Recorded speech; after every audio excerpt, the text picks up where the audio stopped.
راجن پور election P D M کے لیے خطرہ۔ راجن پور کے ضمنی الیکشن میں پی ٹی آئی کے امیدوار کی کامیابی نے پی ڈی ایم کو مزید دباؤ کا شکار کر دیا ہے۔ دوسری طرف اس کامیابی کو استعمال کرتے ہوئے عمران خان وقت سے پہلے الیکشن کا مطالبہ پہلے سے بھی زیادہ زور و شور سے دہرائیں گے۔ N193 میں ہونے والے الیکشن میں پی ٹی آئی کے محسن لغاری 90,000 سے زیادہ ووٹ لے کر پہلے نمبر پر رہے، جبکہ دوسرے نمبر پر مسلم لیگ نون کے امیدوار رہے۔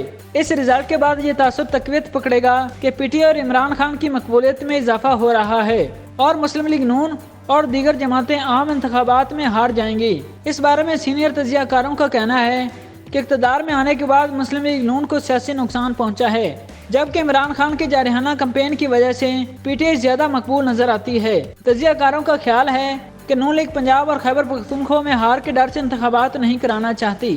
سینئر تجزیہ کار منیب فاروق نے کہا کہ پچھلے سال اپریل میں اقتدار میں آنے کے بعد نون لیگ کو شدید نقصان پہنچا ہے اور یہی وجہ ہے کہ ضمنی انتخابات کے نتائج دیکھیں تو پی ٹی آئی زیادہ مقبول نظر آتی ہے۔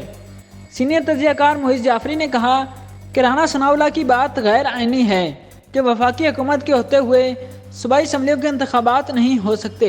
اسی لیے راجن پور الیکشن کے حوالے سے chairman P T I Imran Khan نے اپنے ایک بیان میں کہا کہ تمام پارٹیوں، نیوٹرلز اور الیکشن کمیشن کے گٹھ جوڑ کے باوجود پی ٹی آئی کامیاب رہی۔